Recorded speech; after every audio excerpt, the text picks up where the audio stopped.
So I wanted to respond to this comment because it has some really inherent assumptions that need to be called out for what they are.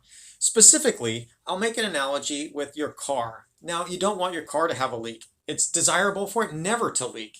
But if you have a little bit of a leak, you can tolerate that as long as it's not so bad, and preferably, not everybody is doing that.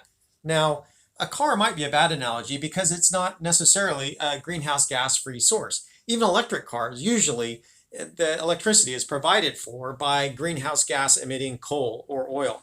Unless you have a local nuclear power plant that's providing that electricity, or you have sufficient fraction of that electricity provided by traditional renewable. All that aside, the point is that as long as the impact from the technology is minimal, so that it's not creating any kind of problems for the ecosystem that's there, it's all good. That would be my professional take. And that's why we have licensed waste disposal facilities, water treatment plants. Those all have an impact on the environment, as do solar plants and windmills.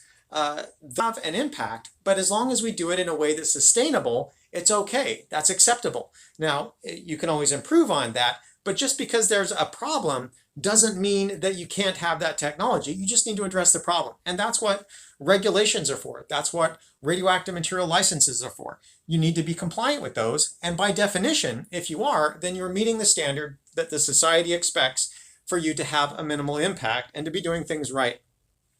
So I hope that kind of addresses that, rather than saying, well, if there's any kind of an error with nuclear, that means it's unacceptable. If there's any kind of defect, that means it's unacceptable. It is undesirable and it needs to be regulatory compliant, but recognize that the design allows for errors to be made, just like in any other technology. The design is there to mitigate all of the issues that can come with the defects that go with reality of having nature be king.